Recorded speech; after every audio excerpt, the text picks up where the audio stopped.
So imagine for a second that you are an accountant. Okay, I'm with you. You sit in this really nice, climate-controlled office. You've got the ergonomic chair. You drink that premium coffee from the break room. Sounds like a pretty standard, comfortable Tuesday. Right, exactly. And you never touch a weapon. You never even see the factory floor. Uh-huh.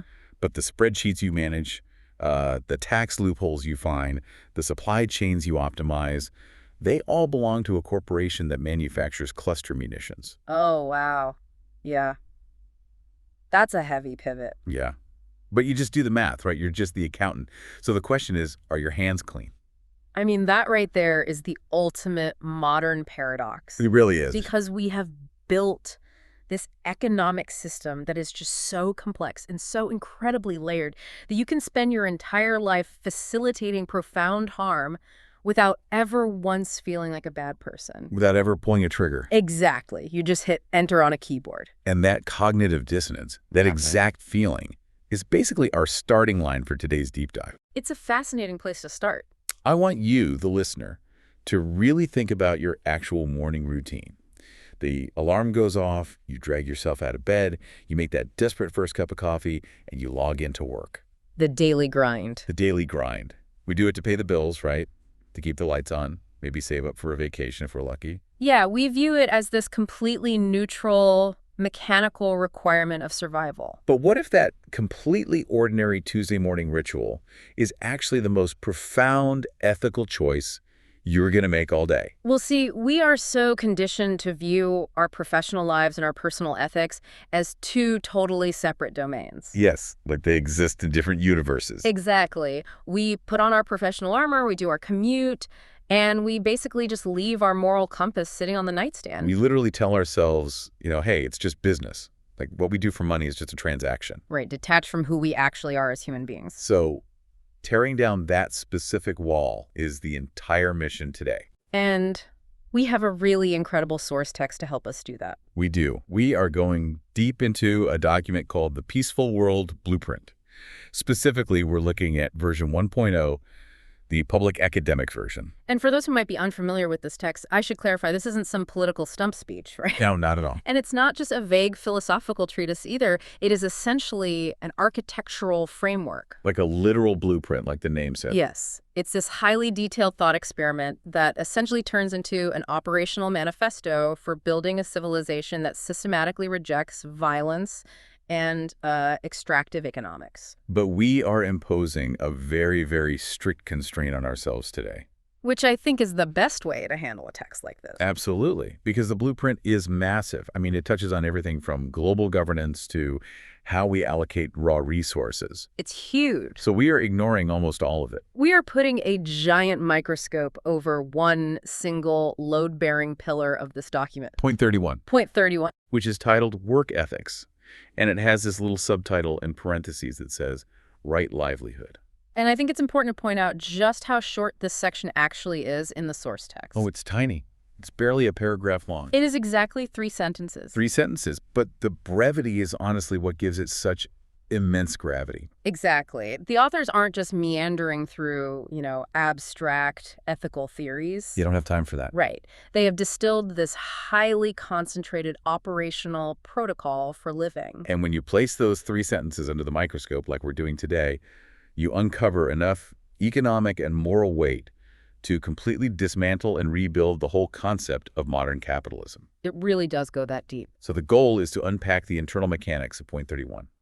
We're going to explore what this framework demands we absolutely refuse to do. What it requires us to actively do as well. Right. And finally, how it completely rewrites the metrics of a successful career.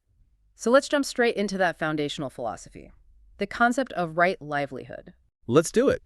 Because the terminology itself is kind of a provocation, isn't it? Well, 100%. I mean, think about the corporate sphere. We talk about careers, jobs, gigs. Human capital. Yeah, human resources. But we almost never talk about a livelihood. And we definitely never attach the word right with a capital R, implying strict moral correctness to the way we earn our paycheck. Never.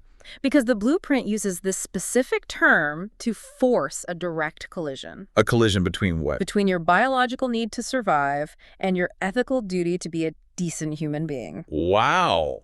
Okay, because right now, society offers us a really convenient excuse to avoid that collision. Oh, totally. We get a free pass. We have these two separate lanes. You have your personal life lane, right? Uh, Where you try to be a good person, you recycle, you help your neighbors. you teach your kids to share, you foster a dog. Yeah, exactly. And then you have the business lane. And when you merge into that lane, the prevailing logic is just, hey, it's just business, I have to eat. We just accept that the baseline rules of human decency are somehow suspended between the hours of 9 a.m. and 5 p.m. Like the purge, but for corporate accounting. Exactly. But point 31 demands an absolute end to that fragmentation. It says no more two lanes. Right. It posits that the way a person sustains their own life simply cannot inherently contradict their moral life.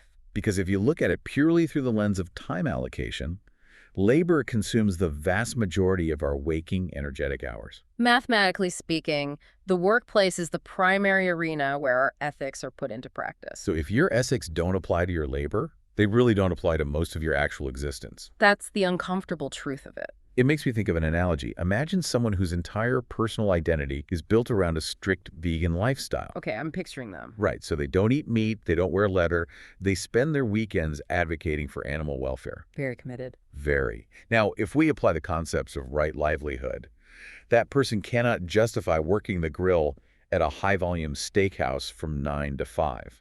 Not if they want to maintain any kind of internal consistency. Right, they can't just say, well, it's just a job. They can't check their core beliefs at the kitchen door. Because let's follow that analogy to its psychological conclusion.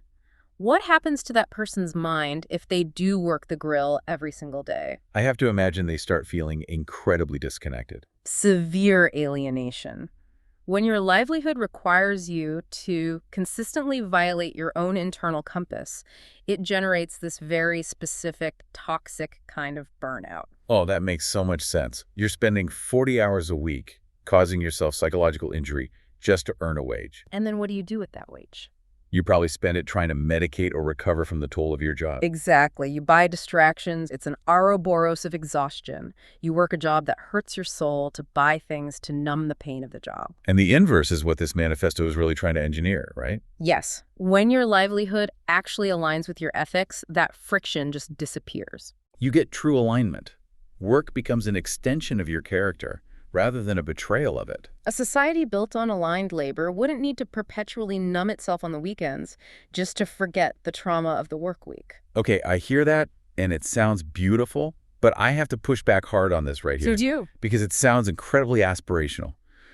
But the immediate friction point for anyone listening to this right now is privilege. Ah, yes. The survival argument. Right, because what if I am a single parent and the only industry hiring in my region is a petrochemical plant? Or a predatory payday lending call center. Exactly. And my kids need winter coats and they need groceries.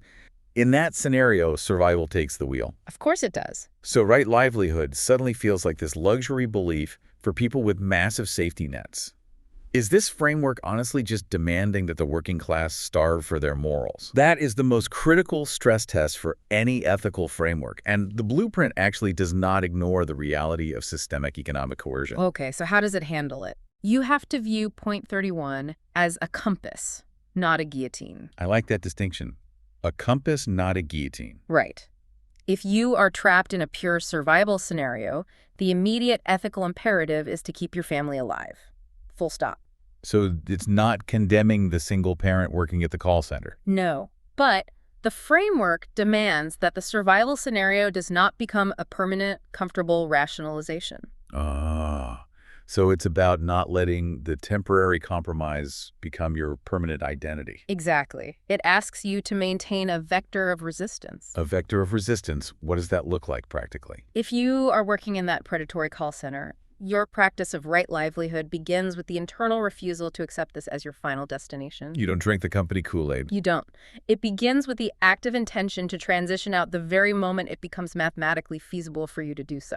So you're always looking for the exit. Yes. And furthermore, this point shifts massive accountability onto the system itself. Right, because why is that the only job available in the first place? Precisely.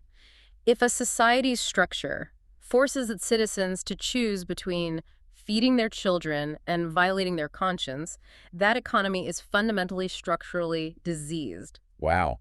So the text isn't just grading the individual worker. It's grading the civilization as a whole. It's asking if the environment even permits ethical survival. And to ensure this doesn't just remain some abstract philosophical debate, the blueprint immediately draws a hard line in the sand. Right. Several hard lines, actually. It moves from the theoretical idea of right livelihood into strict operational boundaries. Which brings us to the second massive concept within point 31. The 3 red lines. Yes. The text explicitly states a collective refusal to work in industries that extract profit from 3 specific things: death, addiction, or lies. The 3 pillars of extractive economics. Extracted economics. I like that term, because the authors aren't trying to list every conceivable bad behavior in the world, are they? No, they'd be writing forever. Instead, they have identified the root mechanisms of societal decay. So let's look at the first red line. Death. Which seems like the most obvious one on the surface. Right. It is the ultimate irreversible harm. The text clearly bans participation in the direct machinery of war, weapons manufacturing, or any enterprise where the end product's explicit design is the destruction of human life. But this is where we have to return to my opening scenario about the accountant. Right, the guy in the nice office. Because the phrasing in the blueprint is very specific, isn't it? It says industries that extract profit from. Yes. It does not say people who directly cause. That's a vital distinction. Because if the entire economic ecosystem of a corporation is calibrated to produce a product that kills, then every single supporting role within that ecosystem is facilitating the harm. Which brings us to the concept of complicity. It's so easy for someone to say, well, I just designed the logo for the defense contractor, or I just clean the floors at the missile factory. I'm just the IT guy. I just keep the servers running. Right. Corporate bureaucracy is incredibly efficient at diffusing moral responsibility. It really is. It chops the production of a bomb into 10,000 tiny, totally innocuous tasks. Exactly.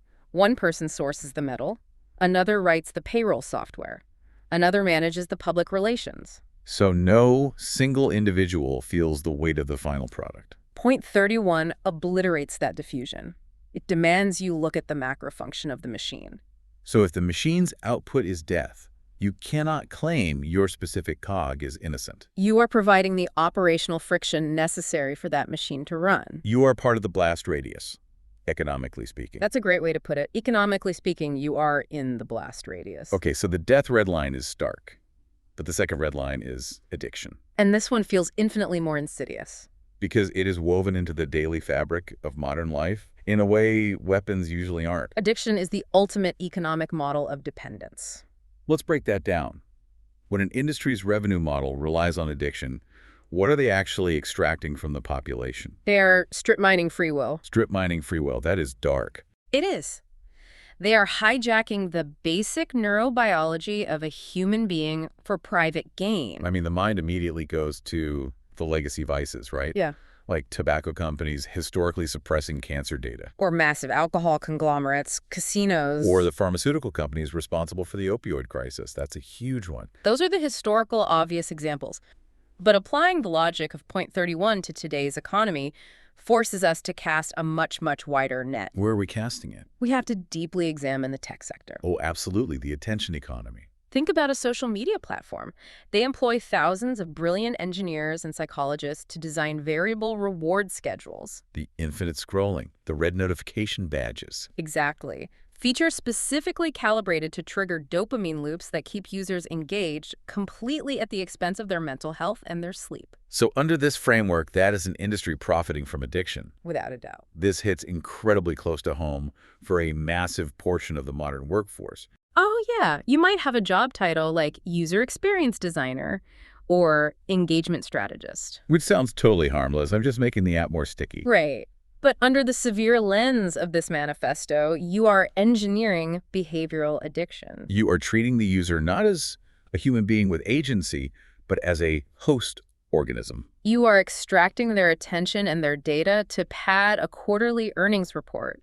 And you are doing it by deliberately bypassing their rational decision-making centers. Man, and we see this in the food industry too, don't we? Oh, absolutely. Formulating ultra-processed foods with these hyper-palatable ratios of salt, sugar, and fat. The bliss point. The bliss point. It's designed specifically to override the body's natural satiety signals. It's the deliberate creation of dependency. So the blueprint is telling that UX designer or that food chemist that their livelihood is fundamentally wrong. Yes, no matter how many ping pong tables are in the corporate break room, the core mechanic of their labor is extractive. Which leaves us with the third red line, and honestly, this one is arguably the most complex. Refusing to work in an industry that profits from lies. Lies. If addiction extracts free will, what does profiting from lies extract? It extracts our shared reality. Shared reality. Yeah. Because you can't have a society if we don't agree on basic facts. Exactly. The baseline infrastructure of any functioning civilization is a foundation of shared truth and trust. So industries built on deception, manipulation, or the deliberate distortion of facts, they are poisoning the informational well. They are. And again, there are the obvious examples here. Literal fraud, Ponzi schemes, those scam call centers we mentioned earlier. Sure, but just like with addiction, the gray areas are massive when you start looking closely. Consider a public relations firm. Say their primary revenue comes from greenwashing fossil fuel conglomerates. Oh, wow. So knowingly designing campaigns to hide environmental destruction behind glossy, misleading imagery. Right. Or look at political consulting firms that utilize micro-targeted disinformation to suppress voter turnout in specific demographics. Or media algorithms. Algorithms that are explicitly weighted to prioritize sensationalism, outrage, and fake news over verified information. Why? Simply because outrage drives longer engagement times. So if a business model requires keeping a demographic in a state of delusion, paranoia, or false understanding just to generate revenue, It falls firmly behind this third red line. You are actively degrading the cognitive architecture of society. Okay, if we synthesize these three red lines, death, addiction, and lies, they really serve as the ultimate diagnostic test for an extractive economy, don't they? They represent the taking of life, the taking of agency, and the taking of truth. But let's pause for a second and look at the landscape we've just surveyed. It's pretty scorched earth. It really is. If a listener applies this strictly, we've just told a massive chunk of the global workforce that they're operating in violation of basic ethics. We have defined this huge negative space of what we absolutely refuse to do. Right, but avoiding evil is merely the baseline. It's the floor, not the ceiling. It's like claiming you are a saint simply because you didn't rob a bank today. It's an incredibly low bar. Refusing to participate in harm doesn't actually tell you how to sustain yourself. Right. If we clear our schedules of the defense contractors, the dopamine engineers, and the disinformation peddlers, what are we actually supposed to be doing with our 40 hours a week? And this is where point 31 executes a really crucial pivot. It moves from the negative constraint to a positive mandate. Okay, what's the mandate? The text states, our work is our contribution to the common good. Contribution to the common good. Yes. We need to deconstruct that. Because on the surface, honestly, it sounds like a pleasant, almost naive platitude. It sounds like something stitched on a throw pillow. Exactly. But in the context of economics, this fundamentally rewrites the definition of labor. It demands a massive psychological shift. Think about the traditional capitalist framework. Okay. In that framework, work is purely transactional and hyper-individualistic. You provide your skills and time to an employer, they provide you with capital. Right. And the actual nature of the labor is treated as a neutral commodity. But the blueprint rejects that commodity view entirely. Entirely. By defining acceptable labor as a contribution, it elevates every single non-extractive profession into a vital act of civic duty. It democratizes the idea of having a noble profession. That's a great way to frame it, because right now, society reserves that feeling of nobility for very specific roles. Like doctors saving lives in the ER. Or teachers shaping the minds of the next generation, or firefighters pulling people from burning buildings. But under this framework, the sanitation worker who ensures a city doesn't succumb to a cholera outbreak. Is making a profound contribution to the common good. And the software engineer who builds the logistics backend that allows fresh produce to reach grocery stores efficiently. They are contributing to the common good. So it asks you to view your daily output through a communal lens. Like, does my specific set of tasks tangibly elevate the collective human experience? Exactly. I want to push on the boundaries of this common good concept, though. Okay, let's test it. Because a lot of jobs out there are neither curing cancer nor building bombs. They are profoundly mundane. Most jobs are mundane. Right. Let's say I sell office furniture. Okay, the chair salesman scenario. Yeah. My entire professional life is dedicated to selling mid-market swivel chairs and laminated desks to accounting firms. A very standard job. I'm not extracting free will, But calling the sale of a swivel chair a vital civic duty feels like a huge stretch. You're wondering if you're really contributing or just existing. Exactly. Am I contributing to the common good, or am I just participating in neutral commerce? The chair salesman is actually the perfect stress test for this philosophy. Let's apply the framework sequentially. Okay, step one. First, the negative test. Is the chair manufactured without exploiting slave labor? Let's assume yes. Is the factory minimizing environmental destruction? Yes. Does the product function as advertised without deceptive marketing? Yes, it's an honest chair. Okay, so if yes, it clears the red lines of death, unction, and lies. Right. It's a non-toxic chair. Now for the positive test. Do accountants, logistics coordinators, and civil servants need to sit down to do their jobs effectively? I mean, yes. Standing desks are popular, but yes, they need chairs. Does a complex society require physical infrastructure to manage its economy and governance? Yes, of course. Therefore, providing ergonomic, durable, affordable furniture serves a highly functional utility. Oh, I see. You are basically the circulatory system that allows the organs to function. Exactly. Society cannot consist entirely of frontline activists and heart surgeons. That would be a biological impossibility. A healthy social organism requires bakers, plumbers, IT support technicians, and yes, chair salespeople. So the manifesto is not demanding that everyone become a martyr for a charity. Not at all. It is demanding that the underlying mechanics of your labor generate value rather than extract it. When you sell that chair honestly and you treat your supply chain and customers with respect, you are participating in a web of constructive commerce. And that web is the common good. The psychological relief embedded in that perspective is huge, honestly. It really takes the pressure off having to be a savior. Yes.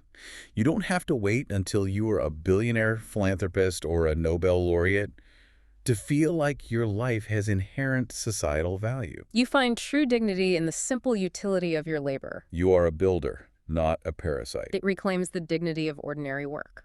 But, and there's always a but, Naturally, if we redefine work from a transaction of pure profit extraction to an act of communal contribution, our current accounting software is broken. we need a whole new operating system. Right. Because the old metrics of career success, the massive year-end bonus, the aggressive stock options, the corner office, they become meaningless if they were achieved by crossing those red lines. A billion-dollar valuation is no longer a marker of success in this framework. It's a marker of ethical failure if it was built on addiction or lies. Precisely. We need a new measuring stick. Which is exactly what the final sentence of point 31 delivers. It outlines a completely new metric for evaluating the success of any labor or enterprise. Moving society away from the single bottom line. To the triple criterion, or the triple bottom line. The text lists 3 specific pillars: people, planet, profit. And this is where the abstract philosophy hits hard economic reality. Because for centuries, the global economy has optimized for one single variable: financial profit. Did the revenue exceed the expenses? If yes, the endeavor is successful. Regardless of the societal wreckage left in its wake. The triple criterion forces a radical, mandatory expansion of how we calculate value. Let's break down each of these pillars, starting with the first one: people. Evaluating your labor or your company through the people metric requires auditing both internal and external impacts. Okay, let's start internal. Internally, does the enterprise respect the dignity of its workforce? Are employees paid a wage that allows for a thriving life, or just bare survival? Is the physical environment safe? Is the psychological environment built on collaboration, or is it a culture of manufactured fear, churn, and burnout? So under this metric, a massive logistics company that hits record profits by forcing its warehouse workers to skip bathroom breaks. And endure grueling, algorithmically monitored quotas. Right, that company fails the people test completely. The profit is illegitimate. It is viewed as an accounting failure because they extracted that profit directly from the physical and mental health of their workforce. It's essentially stolen health turned into money. Exactly. Now, externally, you have to ask how the business impacts the surrounding community. Give me an example. Does a new corporate headquarters gentrify a neighborhood and displace legacy residents? Or does the company rely on overseas supply chains that utilize child labor or suppress unionization? If the business degrades human dignity at any point in its operational loop, it fails the people metric. Okay, the second pillar is planet. This demands that the labor is ecologically sound. Does the enterprise preserve the natural environment? Or does it operate by extracting finite resources and dumping waste? We have to recognize that human economics exist entirely within a closed biological sphere. Right. In standard economics, there is a concept known as an externality. Yes, the classic economic blind spot. It's essentially a cost that the business manages to force someone else to pay. Like a factory that pumps toxic runoff into a local river. Exactly. The factory doesn't pay for the cleanup or the healthcare costs of the town downstream. They get the profits, the public gets the poison. The pollution is considered external to their balance sheet. But the triple bottom line eliminates the concept of the externality entirely. In a closed biosphere, there is no a way to throw things. So the planet metric forces the enterprise to internalize the true ecological cost of its product. From the extraction of raw materials to the energy intensity of manufacturing, right down to the waste generated at the end of the product's life cycle. So if a fast fashion company makes billions producing cheap synthetic garments that fall apart in 3 weeks and choke landfills, it is failing the planet metric. It is operating at a catastrophic deficit, even if the bank account is completely full. And then we reach the third pillar, which is the one that honestly surprised me the most when I first read a manifesto focused on a peaceful world. You're talking about profit. Yes, profit. The text does not say people, planet, and charity. It explicitly includes profit. Which proves the blueprint is grounded in rigorous, pragmatic reality. It is not a utopian fantasy that just ignores the mechanics of resource distribution. To sustain a livelihood, you must have resources. For an enterprise to provide stable jobs, to invest in clean innovation, to continually contribute to the common good. It has to be economically viable. Profit is the oxygen that allows the organism to survive and grow. But oxygen isn't the purpose of the organism's existence, Yeah. right? You need it to live, but you don't live just to breathe. That is the crucial distinction. Profit is a structural requirement, not the ultimate telos or goal of the organization. And we have to look at the strict, unyielding order of the words in the text. Right. People and planet are listed before profit. The hierarchy is a mechanism in itself. It's not a suggestion. It's an operational order of operations. People and planet act as the non-negotiable gating criteria. You cannot optimize for the third variable until you have satisfied the first two. So held in equal tension, this creates a balanced ecosystem. It dictates that a massive financial windfall is considered a complete systemic failure if it was generated by exploiting labor or polluting the watershed. Okay, I have to introduce some real friction here again. Bring it on. This triple criterion sounds mathematically beautiful in a vacuum. But we don't live in a vacuum. We live in a cutthroat, hyper-competitive global market. If I am the CEO of a publicly traded company, the system legally mandates that I maximize shareholder value above all else. That is your fiduciary duty, yes. Right. So if my competitor slashes their prices by polluting a river and utilizing sweatshops, and I refuse to do those things, my product costs more. You lose market share. I lose market share and my shareholders fire me. In the real world, the profit leg of this tripod is made of steel, and the people and planet legs are made of balsa wood. It tips right over. Exactly. How does this actually survive contact with reality? You are hitting on the exact friction point of paradigm change. Adopting point 31 means fundamentally rejecting the traditional interpretation of fiduciary duty. Rejecting the very core of corporate law. It requires an acknowledgement that the current legal structure of shareholder primacy is actually a destructive algorithm. So how does a business survive? To survive contact with reality, an enterprise utilizing the triple bottom line has to play a different game entirely. Like what? It might mean rejecting traditional venture capital that demands 10x explosive growth at any cost. Which is hard to turn down. Very hard. It might mean accepting a slower, more organic growth curve. It requires finding a consumer base and an investor class that actively values systemic resilience over short-term extraction. It's the difference between building a bonfire that burns intensely and consumes all its fuel in an hour versus building a sustainable thermal system. That's exactly it. And practically speaking, for the listener who isn't a CEO but is just navigating their own career, How do they use this? this framework serves as an immediate auditing tool. If you are interviewing for a job, you don't just look at the salary and the dental plan. You audit the company. You look at their environmental record. You ask the hiring manager, how does this organization measure success beyond quarterly revenue? And if they look at you like you are speaking a foreign language, You have your answer. and what if you are already inside a company, like a mid-level manager deciding on a new vendor or project? You apply the gating criteria. You say, this new initiative projects a 20% increase in revenue, but the supply chain runs through a region notorious for human rights abuses, and the product is completely unrecyclable. Under the old single bottom line mentality, you launch the project and collect your bonus. But under the triple bottom line, the project is killed on the whiteboard, or it is completely re-engineered until it passes the first two tests. It actually forces a much higher level of creativity, doesn't it? So much higher. If you can't rely on the lazy, extractive shortcuts of underpaying people or dumping waste, you actually have to engineer genuinely better, smarter solutions. It forces capitalism to mature from a primitive extractive phase into an advanced regenerative system. And what makes Point 31 so potent is that it doesn't wait for a global government to mandate this change. It doesn't rely on top-down legislation at all. It places the power and responsibility squarely in the hands of the individual worker and the daily operator. The density of this text is just staggering when you really unpack it. It really is. We have navigated through deep philosophical waters, explored the psychology of complicity, redefined the societal value of labor, and restructured the metrics of global accounting. All extrapolated from 3 short sentences. It truly is an operational ZIP file for ethical living. A perfect description. Let's trace the arc of what we've mapped out today.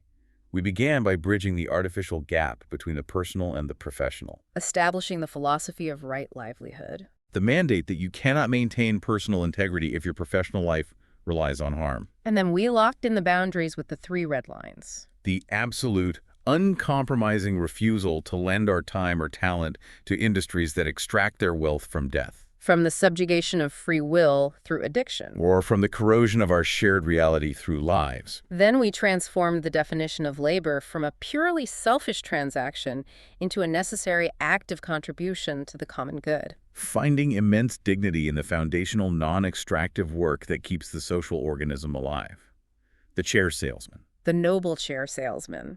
And finally, we discarded the destructive, singular pursuit of financial profit. Replacing it with the balanced, rigorous architecture of the triple criterion: people, planet, profit. Ensuring that economic oxygen is only generated through mechanisms that elevate human dignity and protect the biosphere. This all circles back to you listening to this right now. Tomorrow morning, that alarm is going to go off. The daily grind starts again. You are going to make your coffee, you are going to get in your car, or sit down at your laptop. But you need to remember, you are not a passive observer in the economy. Not at all. Every single shift you work, every line of code you write, every spreadsheet you balance, you are casting a tangible vote for the architecture of the world. Your ethics are not something you just practice on the weekends. No, they are forged in the boardroom, on the factory floor, and in the Zoom call. You hold a monopoly on your own life's energy. The system only functions because you choose to plug your energy into it. That's so true. So, as we wrap up this deep dive, I want to leave you with a hypothetical scenario to turn over in your mind. Something to think about on the commute. Exactly. We discussed how much of our current economy relies on extraction. Imagine the sheer volume of brilliance currently trapped in those industries. The elite engineers optimizing dopamine loops. The data scientists predicting consumer vulnerabilities. The logistical geniuses moving weapons across the globe. Incredible minds. What would happen if, starting tomorrow, the top 10% of that cognitive talent simply walked away? If they adopted Point 31, drew the red line, and refused to lend their minds to death, addiction, and lies. Where would all that trapped, stagnant genius flow? They would have to go somewhere. What kind of civilization could we build if the brightest minds on Earth were suddenly forced to redirect all of that energy entirely toward the common good? Think about it.